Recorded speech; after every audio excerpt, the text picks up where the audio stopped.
લોકસભા ચૂંટણીમાં ભાજપના 400 કે પાર કરવાના લક્ષ્યાંકમાં તમિલનાડુનું ગણિત પાર્ટી સામે સૌથી મોટું પડકાર છે।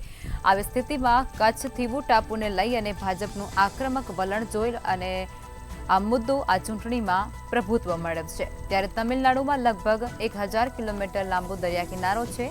તેની આસપાસ 600 થી વધુ ગામો આવેલા છે, જ્યાં લગભગ 10 લાખ માછીમારો રહે છે। ત્યારે ડીએમકે ગઠબંધન કેન્દ્ર સરકાર પર માછીમારોની ઉપેક્ષા કરવાનો આરોપ લગાવવામાં આવી રહ્યો છે। પાર્ટીના નેતાઓ આરોપ લગાવી રહ્યા છે કે મોદી સરકાર શ્રીલંકાને આર્થિક મદદ કરે છે, જ્યારે શ્રીલંકા ખોટા આરોપોમાં માછીમારોની ધરપકડ કરતી રહે છે। તો બીજી તરફ કરાઈકલના માછીમારોએ શ્રીલંકાની સેના દ્વારા ધરપકડ કરાયેલા માછીમારોને મુક્ત કરાવવાની માંગ સાથે 4 એપ્રિલથી અનિશ્ચિત હડતાલ પર જવાની લોકસભાની ચૂંટણીનો બહિષ્કાર કરવાની પણ ચીમકી ઉચ્ચારી દીધી છે।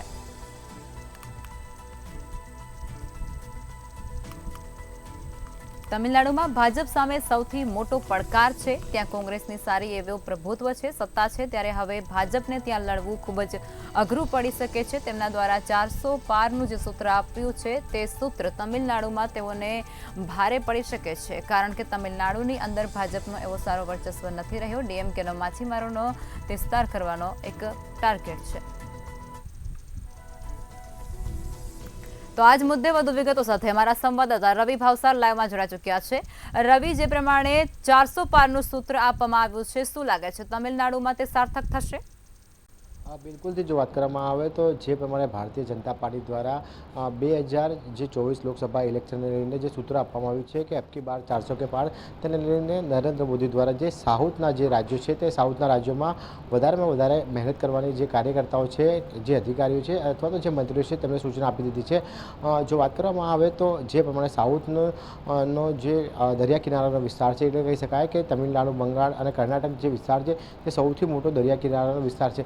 અને તમિલનાડુનો છેલ્લા ઘણા સમયથી જે ટાપુનો વિવાદ છે, ટાપુના વિવાદ ઉપર પણ નરેન્દ્ર મોદી દ્વારા જે નિવેદન છે તે નિવેદન આપવામાં આવ્યું હતું કે છેલ્લા ઘણા સમયથી જે ટાપુ અને જે શ્રીલંકા વચ્ચે જે સંધિ થઈ હતી તે સંધિનું ક્યાંક ને ક્યાંક ઉલ્લંઘન છે તે ઉલ્લંઘન કરવામાં આવ્યું છે। અને છેલ્લા ઘણા સમયથી જે તમિલનાડુના જે માછીમારો છે તે માછીમારો જે કચ્છા થીવુ ટાપુ પાસે જ્યારે જે માછલી પકડવા જાય છે ત્યારે તેમને કેદ કરવામાં આવે છે। તેમની બોટ છે તે તેમને બોટ પણ ક્યાંક ને ક્યાંક જપ્ત કરવામાં આવે છે। એટલે કે કહી શકાય કે જે પ્રમાણે જે ઇન્દિરા ગાંધી દ્વારા ઇન્દિરા ગાંધી અને શ્રીલંકા વચ્ચે જે કચ્છા થીવુ ટાપુને લઈને જે એક સંધિ થઈ હતી, ક્યાંક ને ક્યાંક તે સંધિનું સ્પષ્ટપણે ઉલ્લંઘન છે તે ઉલ્લંઘન થઈ રહ્યું છે।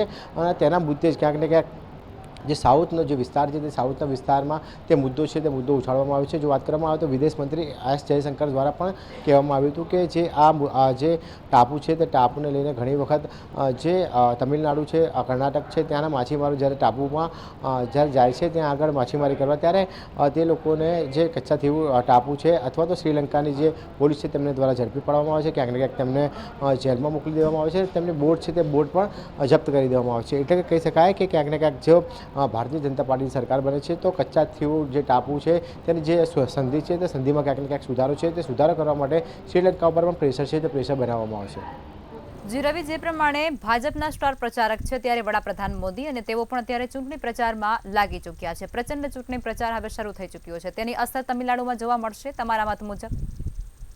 બિલકુલથી જો વાત કરવામાં આવે તો નરેન્દ્ર મોદી છેલ્લા 1 મહિનાથી જે સાઉથના જે રાજ્યો છે તે સાઉથના રાજ્યોમાં જે પ્રચાર અને પ્રસાર છે તે પૂરજોશમાં કરી રહ્યા હોય તેવું સ્પષ્ટપણે લાગી રહ્યું છે। પરંતુ અબકી બાર 400 કે પારનો જે ભારતીય જનતા પાર્ટીનો જે નારો છે તે નારો ક્યાંક ને ક્યાંક પૂર્ણ કરવા માટે જે સાઉથના રાજ્યો છે તે સાઉથના રાજ્યોમાં ઘણી મહેનત છે તે ઘણી મહેનત ભાજપ સરકાર દ્વારા કરવી પડશે। પરંતુ જે પ્રમાણે જે સાઉથના જે લોકો છે અથવા તો તમિલનાડુ, બંગાળના જે લોકો છે તે લોકોનો મુખ્ય મુદ્દો છે તે માછીમારીના વ્યવસાય સાથે જોડાયેલો છે। એટલે કહી શકાય કે જે માછીમારીના જે વ્યવસાય સાથે જોડાયેલા લોકો છે તેમના પણ વોટ છે તે વોટ ભારતીય જનતા પાર્ટીની બાજુ ખેંચવા માટે અત્યારે હાલ જે પ્રચંડ રેલી અને તેમનો જે સ્થાનિક મુદ્દો છે તે સ્થાનિક મુદ્દા ઉપર વાત કરવામાં આવે છે।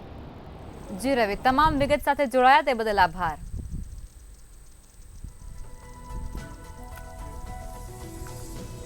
વડાપ્રધાનથી લઈ અને હવે નાના મોટા કાર્યકર્તાઓ ચૂંટણી પ્રચારમાં લાગી ચૂક્યા છે, ત્યારે તમિલનાડુમાં ભાજપને 400 કે પાર કરવું લક્ષ્યાંક પાર એ ખૂબ જ અઘરું પડવાનું છે, ખૂબ મોટો પડકાર છે। તે ત્યારે તમિલનાડુમાં જોવા મળી રહ્યો છે। વડાપ્રધાનથી લઈને ગૃહમંત્રીએ પણ આ મુદ્દા ઉપર ખાસ ચર્ચા વિચારણા પણ કરી છે।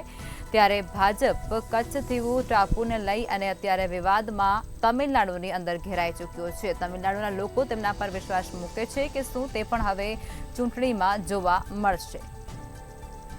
તમિલનાડુમાં ભાજપ સામે સૌથી મોટો પડકાર છે। કચ્છ દીવ ટાપુનો મુદ્દો અત્યારે જોરશોરથી ઉછળી રહ્યો છે। ત્યારે વડાપ્રધાન દ્વારા પણ તેમના પર વિશેષ ચર્ચા અને ધ્યાન આપવામાં આવી રહ્યું છે।